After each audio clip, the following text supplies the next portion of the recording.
The heaven in the mind. Yan po ang laging iniisip ng marami, heaven as future. And where is that heaven? They say up there. Psalm 103 verse 11, for as high as the heavens are above the earth. Kaya nagiging parang masyadong physical ang tingin natin dyan sa taas. Nasaan yun? At kailan yung darating? When? And of course, most people who think of heaven will say, in the next life. Magtiis ka anak, may langit ang mga nagdusa dito sa lupa, darating din. Or after the end of time, whatever that means. 2 Peter 3 verses 12 to 13. As you look forward to the day of God and speed its coming, that they will bring about the destruction of the heavens by fire, and the elements will melt in the heat.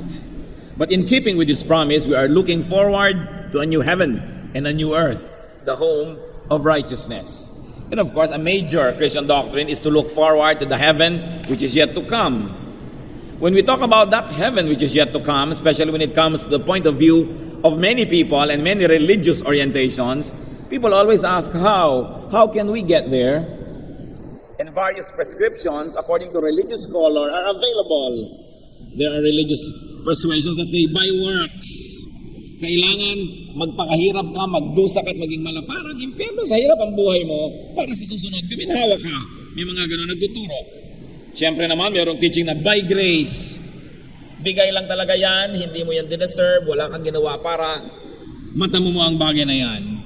And there are groups that will teach by special, hidden, and secret, very esoteric means that you are initiated into mysteries and mysterious initiations and rites and ceremonies. And there are people that say, ay, parang salad yan, by combination. May works, may grace, at saka mayroong mga secret, hidden rituals. This mysterious heaven that religion peddles has been abused and overused by religions. It is a sad fact of religiosity that when you look at the history of religions, heaven has been so abused so people could be comforted, could be entertained, persuaded, pressured, manipulated, drugged, exploited, afflicted, even killed, or used.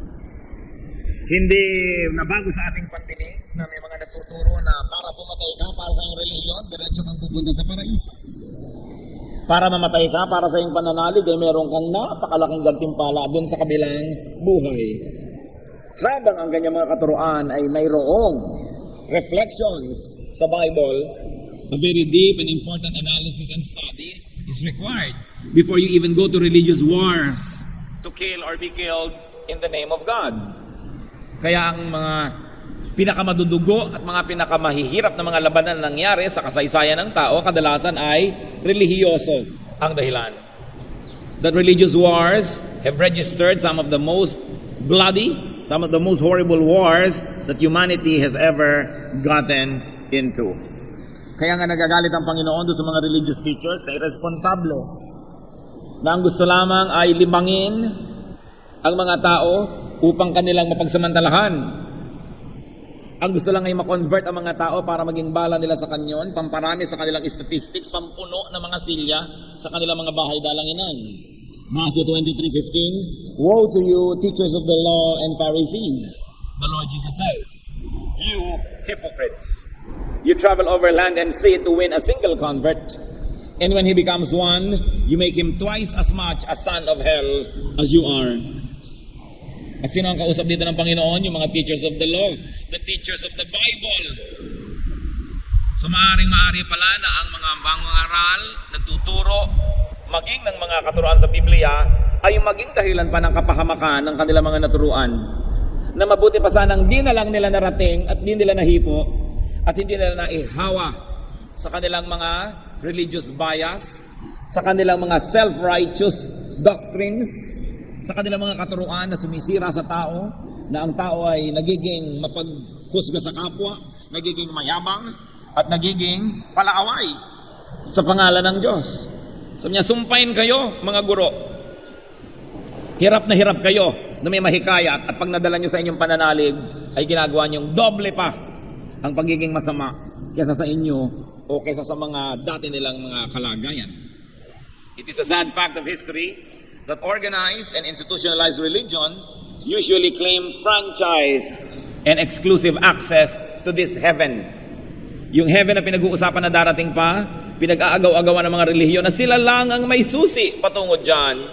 Sila lang ang tunay. Sila lang ang tama. Wala nang ibang tama kundi sila lamang. Kaya kung paniniwalaan ninyo ang turo ng ganitong uri ng mga relihiyon, wala kayong ibang magagawang conclusion kundi hindi pala mahabagin ang Diyos, hindi pala maliligtas ang kirami-raming tao, konting-konti lamang kung susundin ninyo yung talagang katuruan nitong mga taong ito. Pero syempre, kung hindi ka magtuturo na ikaw lang ang tama, ano ang attraction mo?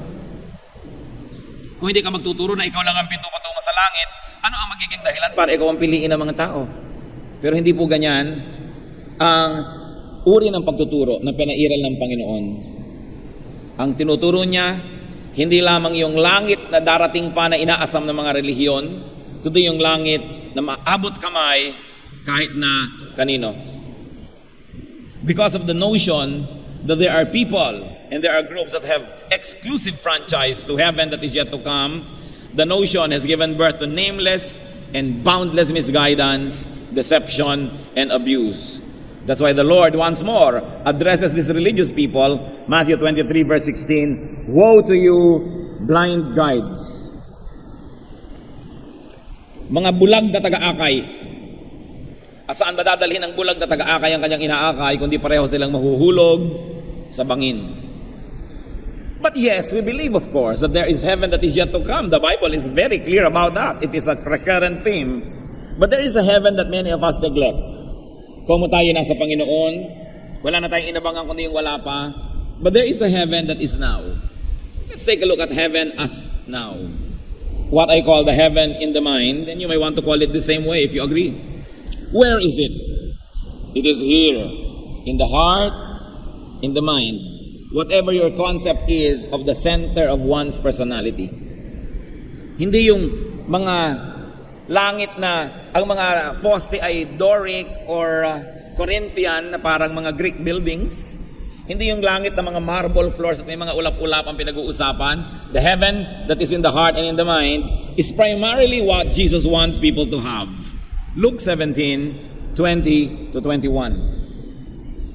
Once having been asked by the Pharisees when the kingdom of God would come, Jesus replied, "The kingdom of God does not come with your careful observation, nor will people say, 'Here it is,' or 'There it is,' because the kingdom of God is," read church, "within you."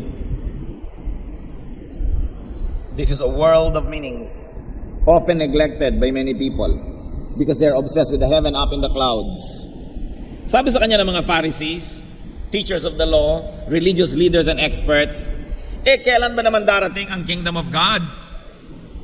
Sabi ng Panginoon, hindi yan darating sa kaaabang nyo. Dahil hindi yan pwedeng abangan na parang paradang dumarating. Na pwedeng sabihin, ayan na, dumarating na ang kingdom of heaven. Ayun, nandun, nandito. Sabi niya, hindi. Ang kaharian ng Diyos ay nasa inyong kalooban. Nasa inyong puso. If you like to say, it is in your mind.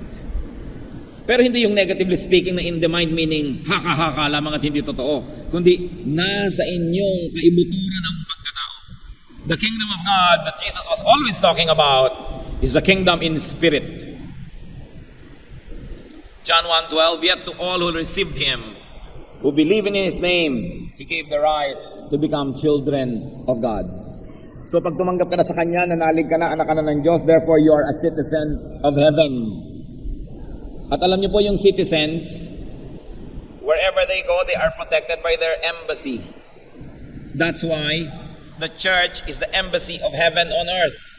It is the advance party, the sanctuary, the refuge of those who believe in God. Kaya nga po ang mga ambassadors, kita niyo po ang mga embassy nila kahit sa ibang bansa, may flag nila because it is considered an extension of their territory and the host government cannot assault it, cannot even get inside it without the permission of the host country or the embassy. And when the ambassador rides his car and this car bears the flag of his country, not even our local policemen can give them a parking ticket. We cannot apprehend them. Hindi sila pwedeng hulihin kung ayaw nilang pahuli because that car becomes an extension of their country. Embassy pa lang yan ng tao, yung embassy ng Diyos. Kaya sabi, bagamat may tunay na kinalalagyan ng Diyos sa mga kalangitan kung nasan man yon, pero ang puso ng mananampalataya, embassy of heaven. It becomes an extension of the kingdom of God so that the people of God can take refuge and protection and nourishment in it. Kaya ang mahalaga po, ma-develop natin yung kingdom of God that is within us. When does that happen? When do we begin to enjoy the kingdom of God? Yung pinag-uusapan natin kingdom that is yet to come, pag dumating na yun, o pag namatay ka at napunta ka doon, according to the beliefs of many, pero habang buhay ka pa dito, paano? Yes, you can have that kingdom here. If having Jesus is salvation, if having Jesus is heaven, then that heaven is here and now. Tulad ng sinabi niya kay Zacchaeus sa Luke 19:9, Jesus said to him, "Today salvation has come to this house." Not later, not in the future, but today. Salvation has come to this house. The people here have become citizens of heaven. Their hearts, their home, become embassies of heaven. And if it's Jesus that is the key to that heaven, then it is not only now, but it is for always. Hebrews 13:5, never will I leave you, never will I forsake you. It is always. It is not just now. Now, how do you get there? Because the kingdom that we're talking about is not a physical place, then you don't go there by transportation, but you go there by transformation. Because it is a spiritual kingdom, then it can be had and enjoyed through a spiritual experience. So how do you have the kingdom of God that Jesus is talking about? By transformation, first in thought.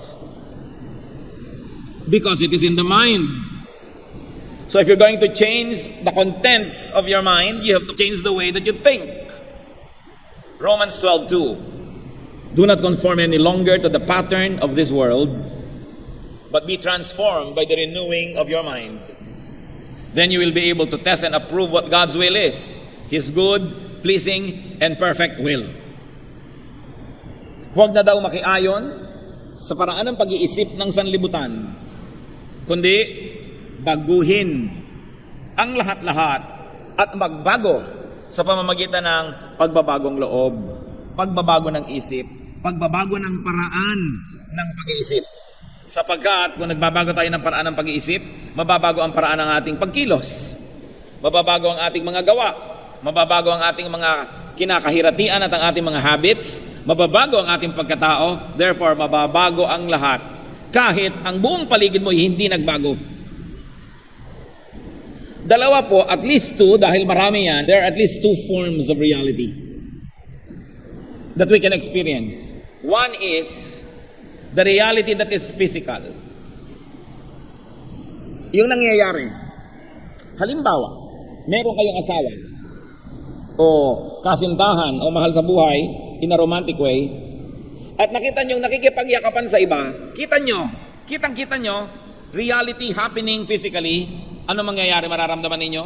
Bibili sa inyong pulso, lalakas ang tibok ng inyong puso, mag-iinit ang inyong mga punong tainga, luluwa ang inyong mata, magkakaliko-liko ang inyong mukha, at matitigas ang inyong muscle, at susugod kayo at magagalit kayo at maninibugo kayo dahil nakita niyo ang totoo. Physical reality. Ngayon, another reality that is in the mind. Nasa bahay kayo, wala ang inyong mahal sa buhay, malayo, pero naisip-isip niyong siguro may kayakap siyang iba ngayon. Nagyayakapan sila. Napakatamis ng kanilang samahan.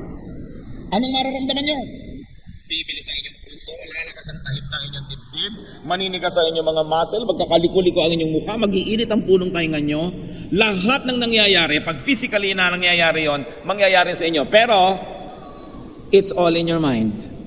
And yet, although it's only an imagination, it's already affecting you as if it's really happening. Because really, it has already happened. Maybe not in physical reality, but inside of you it happened. Kaya kung gusto po ng tao na magkaroon ng kalangitan, kapayapaan, katahimikan sa kanyang puso, sa kanyang buhay, hindi niya kailangang baguhin ang mundo dahil ang tagal pa bago mangyari yung tutupukin ang mundong ito at babaguhin ng Diyos. Alangan namang intayin niyo pa yon. Hindi kailangang magbago lahat ng masasama, baguhin lahat ng problema ninyo, magkaroon kayo lahat ng pera, gumaling lahat ng inyong sakit para kayo sumaya. Because when you decide in your heart that you're going to enjoy the peace of God, and you believe that God can give it, you can have it no matter what the situation is. And that is the heaven in the mind.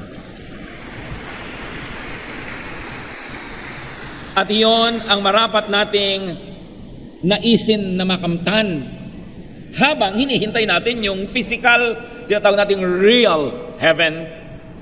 Kailangan maranasan natin ipinangako ni Jesus that the kingdom is within you. Kaya ang mga tunay na mananampalataya, ang malalalim ang mga pananalig, kahit walang kapera-pera, hindi nag-aalala. Sasabihin nila, well, may Diyos. Pagkakain na ako, papakainin ako ng Diyos. Yung mga may sakit na hindi pa gumagaling, sabi nila, may Diyos. At kung hindi man ako gumaling ngayon, napadali ang aming pagkikita, gumraduate ako mula sa buhay na ito, hindi ako masyado mag-aalala. Yung mga ang anak ay malalayo, ang mahal sa buhay malalayo, nag-aalala sa nila, may Diyos. Yung Diyos ko dito, Diyos din doon. Kakausapin ko ang Diyos, ibibilin ko. Mas mahal nga yun ang Diyos kaysa mahal ko yun. So, magpapakapayapa ako dito. Pero yung mga taong wala sa Diyos, kahit nandyan na yung pera, nandyan na yung pagkain, nandyan na lahat, ligalig pa rin ang buhay nila at magulo pa rin. Because they don't have the heaven in their heart. And what do they have? The hell that is in the heart. Kasi kabaligtaran lang yan. Because there are Christians who are going definitely to heaven in the next life, but on earth they live in hell. Because the hell that is in the mind is what is ruling their lives. So you want to enjoy heaven now? Be transformed by the renewing of your mind. Huwag niyong bigyan ng Diyos ng napakaraming kondisyon. Magbago sana ang aking biyanan para ako matahimik, tumalino ang aking anak, lumaki ang aking pera, magkaroon ako ng bahay. Lahat. Paano mangyayari lahat sabay-sabay? Nabubuhay tayo sa isang mundong napaka-imperfect. Pero nangyayari yan. The Lord said, hindi na dumarating ang langit sa kaaabang nyo, hindi yung makikita kahit kailan. Because it is in the heart. It is within you. 2 Corinthians 3:18. And we who with unveiled faces all reflect the Lord's glory are being transformed into His likeness with ever increasing glory which comes from the Lord who is the Spirit. Ano lang po ang central thought nito? Kung tayo nasa Panginoon, palalim ng palalim ang ating pananalig, pataas ng pataas ang ating espiritu, at patibay ng patibay ang ating pananalig to the point that heaven is already real inside of you. Tulad na nga sinabi natin kanina na example. Kayong mga tao, init na init, merong mga taong sobrang lakas ng isip na i-imagine nilang nagiginaw sila at talagang nagiginaw. Meron naman mga tao na ini-imagine lang nila ang isang napakatahimik na puok, may mga ibon, mga halaman, may batis, na kahit nakatira sila sa estero, sumasaya ang kanilang pakiramdam because it is their garden in the heart. Masyado kasi tayong mga tao na nagiging physical, that we allow our physical environment to limit us. But never forget that we are spiritual beings, that you can transcend your environment and actually be where you want to be. If you are spiritual. Because the Spirit knows no bounds. And the Spirit is timeless and spaceless. Only the physical body is limited by time and space. That's why, Christians, if you're going to have more and more of this heaven in the mind, you have to have more and more of praying. In fact, meditating. Kung sinabi ng Panginoon that don't make your prayers very long because the Father in heaven knows what you need before you ask Him, bakit magdamag kung minsan siyang nananalangin, sabi sa Biblia? O kaya maghapon, nandun siya sa isang lugar na nanahimik. I like to believe that He's meditating. That you meditate on the law of the Lord, you meditate on the beauty of God, you meditate on the goodness, the mercies of God. And according to scientific discoveries lately, in fact, it was featured in the January 23, 2006 issue of Time magazine. Nasukat nila yan scientifically, yung mga taong mahilig mag-meditate. That daily meditations physically transform the cerebral cortex. The cerebral cortex is the biggest part of the brain. It determines intelligence and personality, the interpretation of sensory impulses, yung paggalaw ng ating katawan, the motor function, all of that is determined by the cerebral cortex. At sa mga sinukat na cerebral cortex ng mga pasyenteng nakiisa sa isang scientific test, yung mga mahilig mag-meditate, pakapal ng pakapal yung cerebral cortex nila.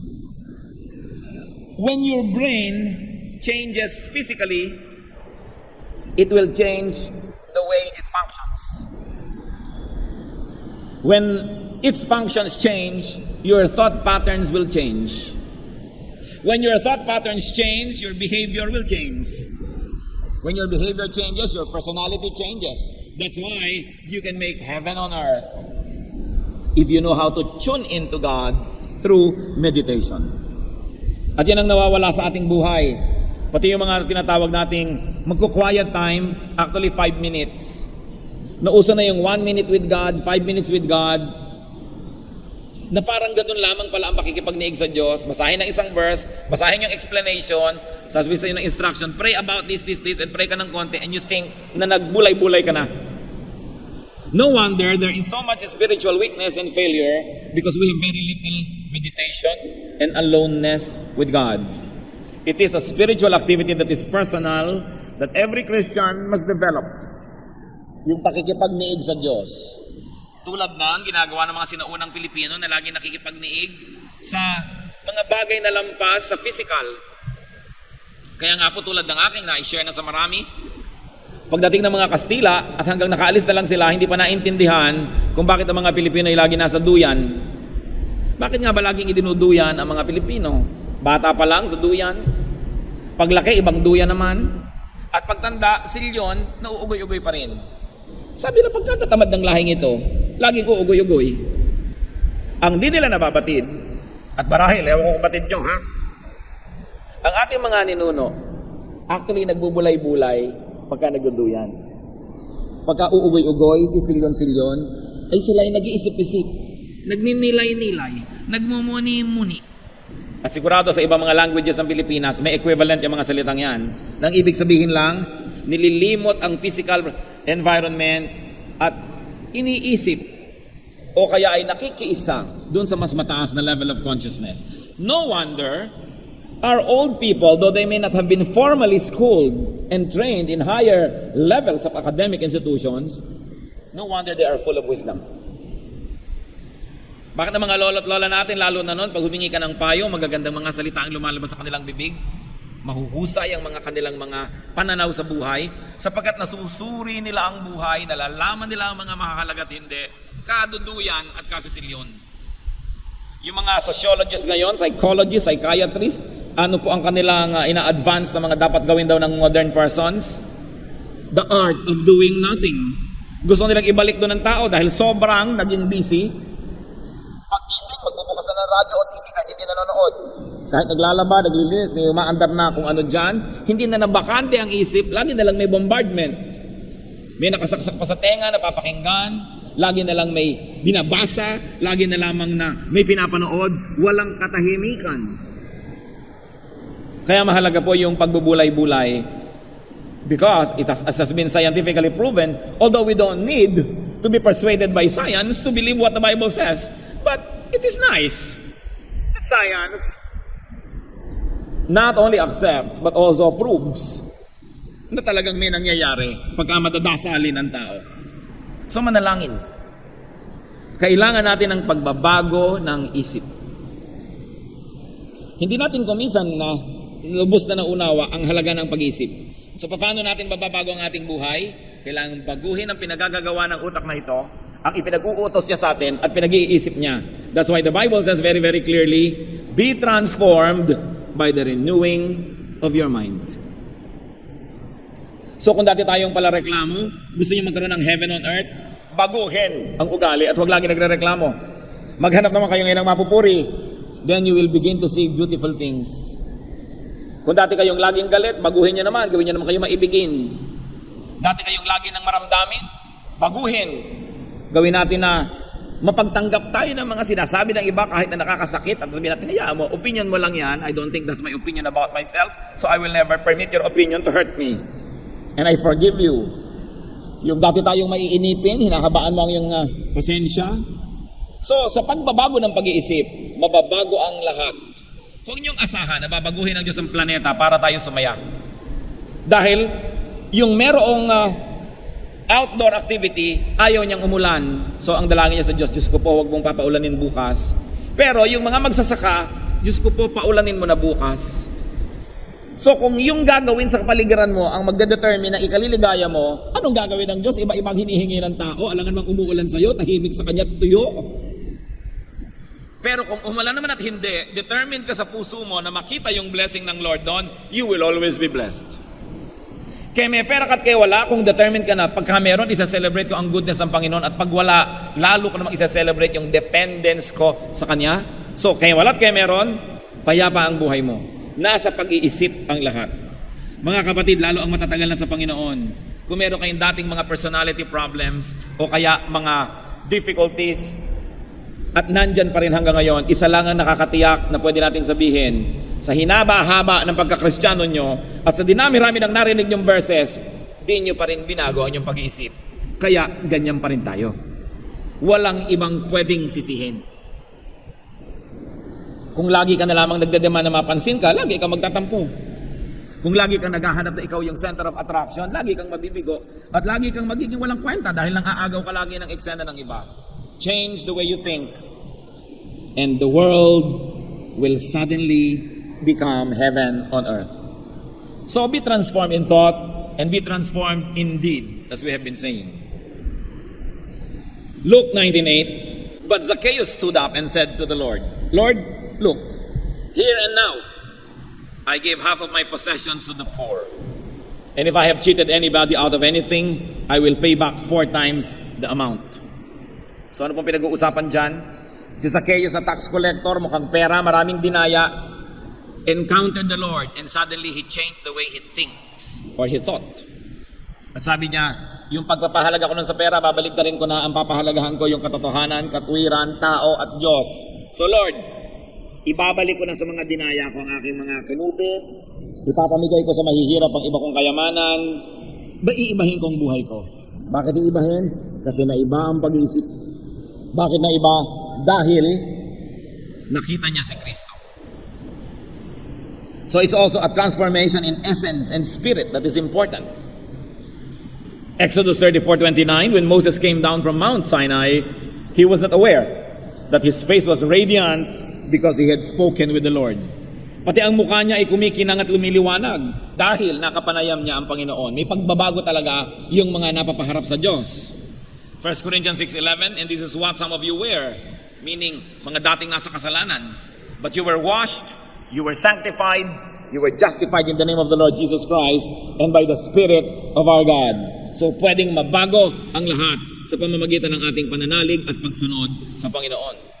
So change in essence and change in spirit, and it can be done by transcendence, by independence and freedom from the world.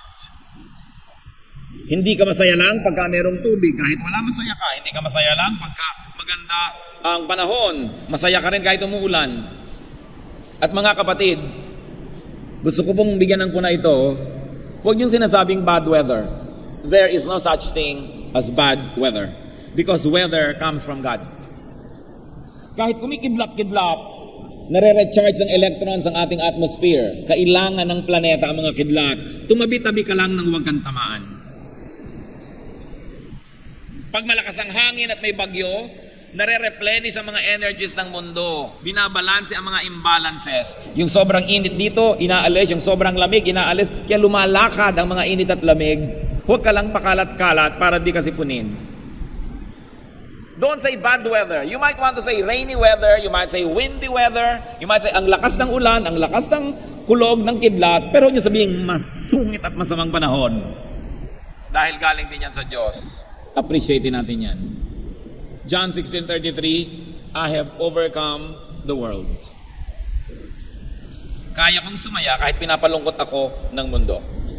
Ephesians 4:22 says, you were taught with regard to your former way of life to put off your old self, which is being corrupted by its deceitful desires. So we have to continue to put off our old self, so that there will be space in your heart for heaven on earth.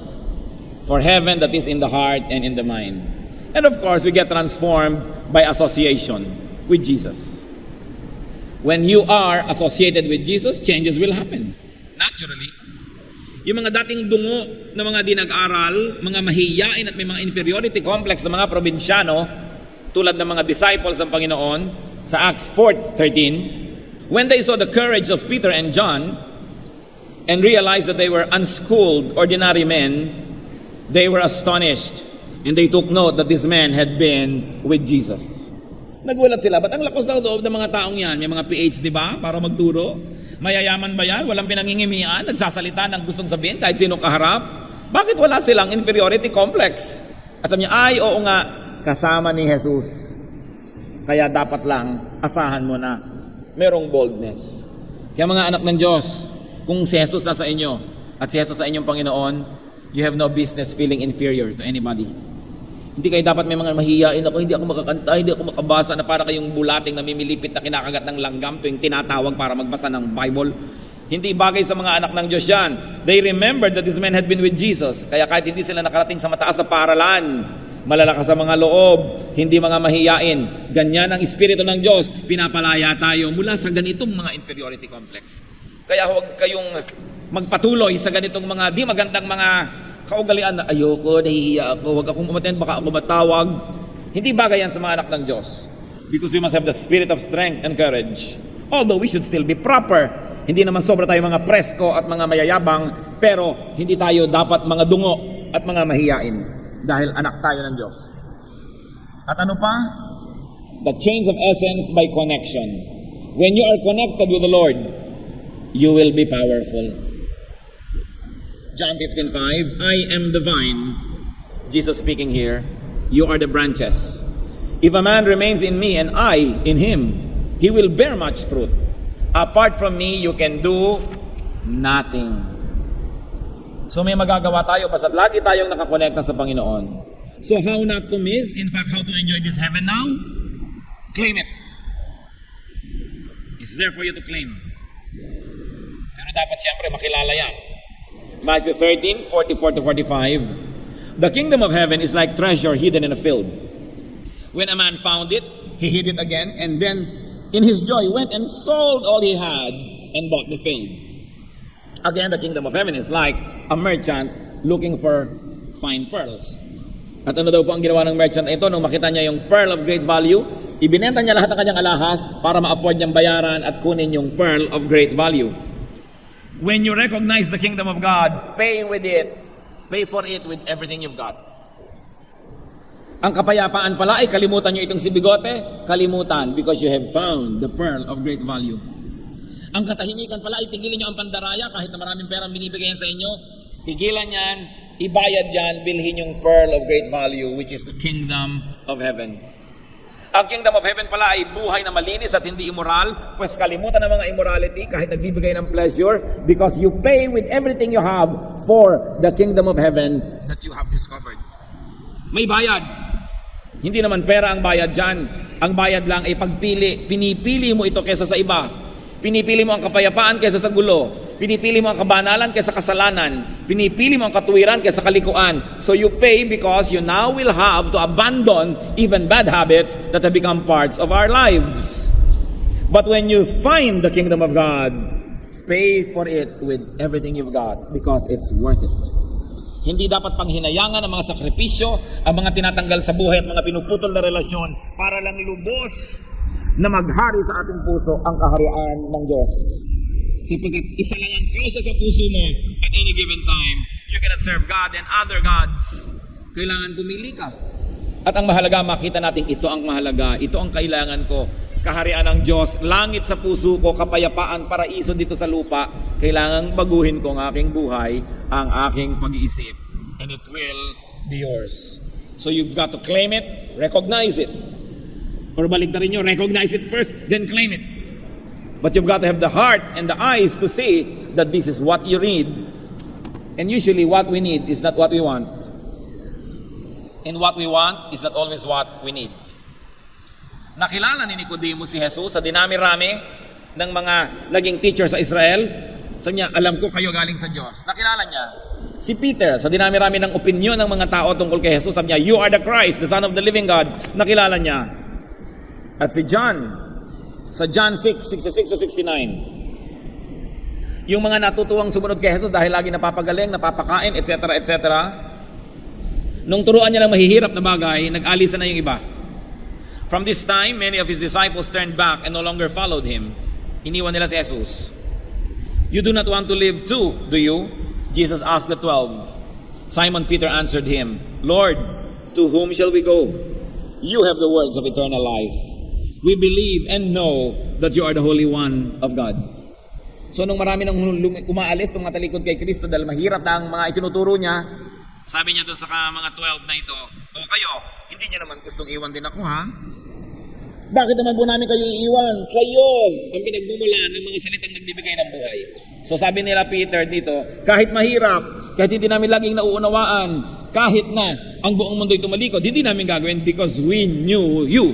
We met you and we know that you are the word of life. And if you have met the Lord and you know that He is the word of life, you will not leave Him just because it is inconvenient. You will not leave Him just because there are other desires that you want to prioritize. Because He is the word of life. So, what do? How can you enjoy heaven now? Think it. Hindi ko sabing think about it, but think it. Yun ang gawin yung iniisip nyo. And the power of thought, the reality that is beyond the physical, will become real in your lives. Live it and live in it. Live in that heaven now. Though your environment does not look like it.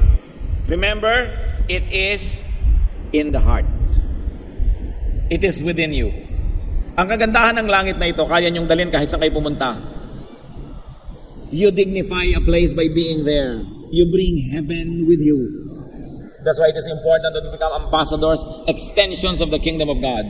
Philippians 1:21, "For me to live is Christ." So live Christ, live in Christ, and let Christ live in you. And no matter what your environment is, you will have this heaven on earth. So be sure that you will go to heaven that is yet to come. Ha? Na hindi naman ang topic natin ngayon. Tiyakin nyo rin, nakasama kayo doon sa darating pa. At alam nyo naman itinuturo, believe in the Lord Jesus. Accept Him as Savior and Lord. And you will be made children of God. But meanwhile, that it is not yet, make sure that you are in heaven now. The heaven that has already come. In fact, the heaven that can readily come to anybody. Matthew 12:28. Pinag-uusapan na naman kung nasan yung kingdom at kailan. Sabi ni Lord, "But if I drive out demons by the Spirit of God, then the kingdom of God has come upon you." Sabi niya, anong inaantay niyong mga ulap-ulap, trumpet-trumpeta? Kung nagpapalayas ako at lumalaya sa mga demonyo mula sa mga buhay niyo, dumating na sa inyo ang kaharian ng Diyos. So ano po ang isang patunay na nasa atin ang kaharian ng Diyos? Napalayas na ang mga demonyo at demonyitong nakikitira sa atin. Kaya titingnan niyo lagi ang sarili niyo. Sarili natin, mananalamin tayo. May mga alaga pa ba ako? Kasi pag dumating si Jesus at dumating yung kingdom sa inyo, isa sa mga senyales noon, napalayas ang mga demonyo. So tanungin yung katabi nyo, ikaw, may alaga ka pa ba? Na yung pagka naprovoka, nalilimutan mong Kristiyano ka. Diba? May alaga ka na dyan, paalisin yan. Sabi ni Lord, if I drive out demons by the Spirit of God, then the kingdom of God has come upon you. Dumating na. Huwag niyong abangan, abang kayo ng abang, kailan, petsa-petsa, compute. Hindi yan ang sinasabi ni Jesus na darating. Sabi niya, nasa puso mo. So, do not just treat and diminish and minimize and trivialize the present life as just a preparation for the coming heaven. Mahalaga mga kapatid ang buhay na ito. Huwag natin siyang walain ang halaga sa pamamagitan ng pagtuon lang natin sa darating pa. Nalilimutan tuloy natin yung ngayon. Narito yan, ngayon. Life now, life here, offers fullness. In fact, it offers heaven. Sabi ni Lord sa John 10:10, "The thief comes only to steal and kill and destroy. I have come that they may have life and have it to the full." Here and now, you can have a full life. But it depends on what is full. Kung sa'yo ang full life ay yung may 3 bahay, may 5 kotse, may 5 asawa, may bilyones, hindi ka na siguro magiging full kahit kailan. So kung hindi mangyayari yun, what do you do for you to be full? Change your mind. Change what is the meaning of full, and you will be full.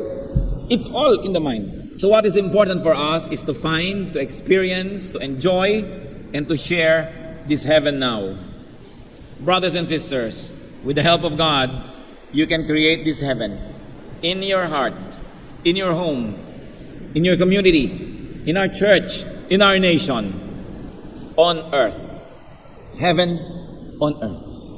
Aming Diyos, buksan nyo nga po ng lubos sa aming isip nang lalo pa naming maunawa ito. Itong heaven that is in our heart. The kingdom of God, the kingdom of heaven that is inside us. Ipaunawa nyo po ito sa amin, Panginoon. Sa mga kapatid namin panauhin na nabubuhay sa impyernong paraan, ituro mo na pwedeng maiba ito. That by receiving Jesus into our hearts and lives, we can become children of God, citizens of heaven, and we can create heaven in our hearts. In fact, even in our midst. Ituro mo sa amin, Panginoon, yung halaga nung darating pa na itinuturo sa Biblia at yung dumating na itinuturo rin ng Panginoong Jesus. Buksan niyo po ang aming mata kung anong nagiging sagabal para kami maka-enjoy nitong heaven, nitong kingdom of God within us. Ano po sa paraan ng pag-iisip namin, sa paraan ng pamumuhay, ang naglalayo sa heaven na ito at naglalapit doon sa hell on earth? Teach us. Magbulay-bulay tayo mga kapatid. Suriin ang ating mga sarili. At kung sa inyong pananaw, you enjoy this heaven, this kingdom of heaven within you, thank God. It is only possible because of God's grace, and extend that heaven to other people. And if you think na kulang yon, madalas nga nagiging parang hell, mag-isip. Humingi ng karunungan sa Diyos so we can identify and destroy that which takes the place of the kingdom in our hearts. Empty your heart of the kingdom of hell. Empty your heart of the elements of hell so that there may be enough space for the kingdom of heaven. Be alone with God, and may the Spirit of God guide us to apply these wonderful things in our life today.